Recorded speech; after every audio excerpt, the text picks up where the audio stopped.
Party വിടുന്ന സമയത്ത് പറഞ്ഞു ഒരു ചെയിൻ ഓഫ് ഇവന്റ്സ് ആണെന്ന് പറഞ്ഞു. അല്ലാതെ ഒരു കസേര കിട്ടാത്തതിന് ഇറങ്ങിപ്പോകുന്ന ഒരാളൊന്നുമല്ല, ഒരു ചെയിൻ ഓഫ് ഇവന്റ്സ് ആണ്. ഇനി കസേര കിട്ടാത്തതിന് ഇറങ്ങിപ്പോന്നിട്ട് മറ്റൊരു പാർട്ടി പോയിട്ട് എനിക്ക് വലിയ കസേരകൾ കിട്ടിയിട്ടുമില്ല. ഞാൻ കസേര കിട്ടാൻ വേണ്ടി ഇറങ്ങിപ്പോകുന്ന ആളാണെങ്കിൽ എനിക്ക് CPM-ലേക്ക് പോയാൽ മതിയല്ലോ. ഭരണത്തിലുള്ള പാർട്ടിയാണല്ലോ. 10 വർഷമായി രാജ്യത്തോ കേരളത്തിലോ ഭരണത്തിലില്ലാത്ത, എന്നിട്ട് പാലക്കാട് മുനിസിപ്പാലിറ്റിയിൽ പോലും ഭരണത്തിലില്ലാത്തൊരു പാർട്ടിയിലേക്കാണ് ഞാൻ പോയിട്ടുള്ളതെന്ന് ആലോചിക്കണം. അതുകൊണ്ട് കസേര കിട്ടാൻ വേണ്ടി പോയ ഒരാളല്ല, കസേര കിട്ടിയിട്ടുമില്ല. കസേര കിട്ടാതെ പിണങ്ങിപ്പോയ സന്ദീപ് വാര്യർ, അല്ലെങ്കിൽ കസേര കിട്ടാതെ BJP-യിൽ നിന്നും കസേര കിട്ടാതെ UDF-ലേക്ക് മറുകണ്ഠം ചാടിയ സന്ദീപ് വാര്യർ എന്ന തരത്തിലാണ് എല്ലാ അർത്ഥത്തിലും സന്ദീപ് വാര്യരെ ഇപ്പോൾ എല്ലാവരും കാണുന്ന ഒരു കാര്യമെന്ന് പറയുന്നത്. ഇപ്പോൾ മാതൃഭൂമിയിൽ നടന്ന ഒരു പ്രോഗ്രാമിൽ തന്നെ സന്ദീപ് വാര്യർ പറഞ്ഞ ചില കാര്യങ്ങൾ, കസേരയെക്കുറിച്ച് പറഞ്ഞ ചില കാര്യങ്ങൾ, അതിൽ നിന്ന് മനസ്സിലാവുന്നൊരു കാര്യം സന്ദീപ് വാര്യർക്ക് ശരിക്കും നല്ല രീതിയിൽ കൊണ്ടിട്ടുണ്ട് എന്നുള്ളത് തന്നെയാണ്. അതായത് വളരെ വലിയ തോതിലുള്ള ഒരു രോദനമായിട്ടാണ് സന്ദീപ് വാര്യരുടെ ആ വാക്കുകൾ കേൾക്കുമ്പോൾ തന്നെ തോന്നിയ ഒരു കാര്യമെന്ന് പറയുന്നത്. ശരിക്കും പറഞ്ഞാൽ കരഞ്ഞു മെഴുകുന്ന തരത്തിലുള്ള ഒരു തരം വാക്കുകളാണ് സന്ദീപ് വാര്യരുടെ ഭാഗത്ത് നിന്ന് വന്ന ആ വാക്കുകൾ എന്ന് പറയുന്നത്. അതായത് താൻ സ്വയം അങ്ങ് പറഞ്ഞുറപ്പിക്കുകയാണ്, ഞാൻ കസേരയ്ക്ക് വേണ്ടിയിട്ടല്ല ഞാൻ മറുകണ്ഠം ചാടിയത്. അങ്ങനെ കസേരയ്ക്ക് വേണ്ടിയിട്ടായിരുന്നെങ്കിൽ എനിക്ക് ഇപ്പോൾ ഭരണത്തിലുള്ള പാർട്ടിയിലേക്ക് CPM-ലേക്ക് പോകാമായിരുന്നില്ലേ. 10 കൊല്ലമായിട്ട് രാജ്യത്ത് ഭരണത്തിലില്ലാത്ത, അല്ലെങ്കിൽ സംസ്ഥാനത്ത് ഭരണത്തിലില്ലാത്ത, പാലക്കാട് പോലും ഭരണത്തിലില്ലാത്ത ഒരു പാർട്ടിയിലേക്ക് ഞാൻ എന്തിനു പോകണമെന്നായിരുന്നു സന്ദീപ് വാര്യരുടെ ആ ഒരു ചോദ്യം എന്ന് പറയുന്നത്. ആ ചോദ്യത്തിൽ തന്നെ ഒരു കൊനഷ്ടില്ലേ സന്ദീപ് വാര്യരെ എന്നാണ് ചോദിക്കാനുള്ളത്. അതായത് നിലവിൽ കേരളത്തിൽ കോൺഗ്രസ്സിന് ഒരു ഭരണവുമില്ല, പ്രതിപക്ഷത്താണ് കോൺഗ്രസ് ഇരിക്കുന്നത്. പക്ഷേ ഒരു അവസരം മുന്നിൽ കണ്ടുകൊണ്ട് തന്നെയാണ് സന്ദീപ് വാര്യർ മറുകണ്ഠം ചാടി എന്നുള്ളത് ഏതൊരുത്തൻ ചിന്തിച്ചാലും മനസ്സിലാവുന്ന ഒരു കാര്യം തന്നെയാണ്. കാരണം നിലവിൽ LDF-ന്റെ സ്ഥിതി എന്താണ് എന്നുള്ളത് വളരെ വ്യക്തമായിട്ട് അറിയാം.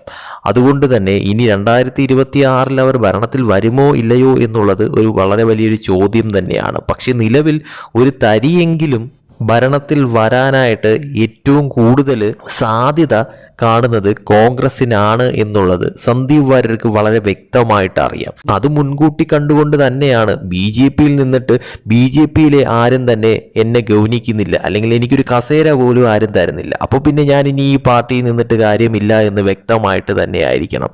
അത് LDF-ലോട്ട് പോവാതെ 2026 ലക്ഷ്യമാക്കിക്കൊണ്ട് ഈ പറയുന്ന തരത്തിൽ കോൺഗ്രസിലേക്ക് മറുകണ്ഠം ചാടിയത്. പക്ഷേ കോൺഗ്രസിൽ പോയിട്ടും തനിക്ക് ഒരു തരത്തിലുള്ള കസേര കിട്ടിയിട്ടില്ല എന്നാണ് സന്ദീപ് വാര്യരുടെ പറച്ചിൽ. അത് വാസ്തവം തന്നെയാണ്. കാരണം പ്രതീക്ഷിക്കുന്ന തരത്തിലുള്ള കസേരകളൊന്നും തന്നെ ഇതുവരെയും സന്ദീപ് വാര്യർക്ക് കിട്ടിയിട്ടില്ല. സന്ദീപ് വാര്യർ ഇപ്പോൾ കോൺഗ്രസിലേക്ക് ചാടിക്കഴിഞ്ഞാൽ കോൺഗ്രസിന്റെ തലപ്പത്തേക്ക് കണ്ട എടുത്തിരുത്തുമെന്നൊക്കെയുള്ള ഒരു പ്രതീക്ഷ സന്ദീപ് വാര്യർക്ക് സ്വയം ഉണ്ടായി കാണും. പക്ഷെ അതൊന്നും തന്നെ ഉണ്ടായില്ല. ഒരു മൂലയ്ക്ക് ഇരുത്തുന്ന തരത്തിലായി പോയി സന്ദീപ് വാര്യർ ഇപ്പോൾ കോൺഗ്രസിൽ നിൽക്കുന്നത്. ഇനിയിപ്പോൾ 2026 ഇലക്ഷൻ വരുമ്പോഴത്തേക്കും കോൺഗ്രസിന്റെ ഗതി എന്താവുമെന്നുള്ളതും കോൺഗ്രസിൽ സന്ദീപ് വാര്യർക്ക് ഒരു സീറ്റെങ്കിലും മത്സരിക്കാൻ കിട്ടുമോ എന്നുള്ളതൊക്കെ കണ്ടറിയേണ്ട കാര്യം തന്നെയാണ്. അതോടൊപ്പം തന്നെയാണ് മറ്റൊരു കാര്യം കൂടി സന്ദീപ് വാര്യർ പറഞ്ഞത്. അതായത് BJP-യിൽ നിന്നും പോയത് അത് കസേര കിട്ടാത്തത് കൊണ്ടല്ല, അതുകൊണ്ട് മാത്രമല്ല ഞാൻ പോയത് എന്നുള്ള തരത്തിലായിരുന്നു. പക്ഷേ കസേര കിട്ടാത്തത് കൊണ്ട് തന്നെയാണ് ഏറ്റവും വലുതായിട്ട് വിഷയം അത് തന്നെയാണ് എന്നുള്ളത്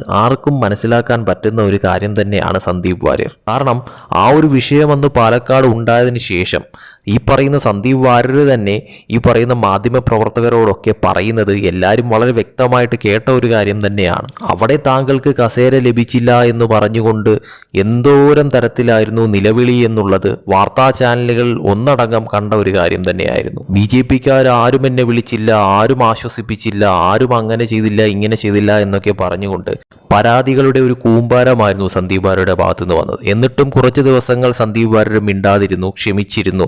എന്തെങ്കിലും തരത്തിലുള്ള നീക്കങ്ങൾ BJP-യുടെ ഭാഗത്തു നിന്നോ RSSന്റെ ഭാഗത്തു നിന്നോ ഉണ്ടാകുമെന്നുള്ള തരത്തിൽ. പക്ഷേ സന്ദീപ് വാര്യരെ വേണ്ട എന്നുള്ള മട്ടിൽ തന്നെ ആയിരിക്കണം BJP വലിയ തോതിൽ ഗൗനിക്കാത്ത തരത്തിലായി പോയി സന്ദീപ് വാര്യരുടെ വിഷയം. അതിൽ നിന്ന് തന്നെ സന്ദീപ് വാര്യർക്ക് കാര്യം മനസ്സിലായി, ഇനി നിന്നിട്ട് കാര്യമില്ല, എങ്കിൽ പിന്നെ ഞാൻ മറുകണ്ഠം ചാടുക തന്നെ ലക്ഷ്യം എന്നുള്ള തരത്തിലോട്ടായിരിക്കണം സന്ദീപ് വാര്യർ മറുകണ്ഠം ചാടി. അതിന് ഇങ്ങനെയൊക്കെ കിടന്ന് ഞാൻ കസേരയ്ക്ക് വേണ്ടിയിട്ടല്ല, അതാണ് ഇതാണ് എന്നൊക്കെ പറയുന്നതിൽ യാതൊരുവിധ അർത്ഥവുമില്ല എന്നുള്ളതാണ് വാസ്തവം എന്ന് പറയുന്നത്. പക്ഷേ മറുകണ്ഠം ചാടിയിട്ട് എന്തെങ്കിലും തരത്തിലുള്ള ഉപയോഗം ഉണ്ടായോ എന്നുള്ള ചോദ്യത്തിന് നിലവിലത്തെ സാഹചര്യത്തിൽ ഒരു തരത്തിലുള്ള ഉപയോഗം സന്ദീപ് വാര്യരെ സംബന്ധിച്ചിടത്തോളം ഉണ്ടായിട്ടില്ല എന്നുള്ളതാണ് വാസ്തവം. കാരണം ഇനിയിപ്പോൾ പോകെ എന്തെങ്കിലും ഉണ്ടാകുമോ എന്നുള്ളത് കണ്ടറിയേണ്ട കാര്യം തന്നെയാണ്. പക്ഷെ നിലവിൽ പ്രതീക്ഷ അളവിലുള്ള ഒരു നേട്ടം സന്ദീപ് വാര്യർക്ക് ഉണ്ടായിട്ടില്ല. കാരണം പ്രതീക്ഷ കസേരകളോ സീറ്റുകളോ ഒന്നും തന്നെ നിലവിൽ ലഭിച്ചിട്ടില്ല.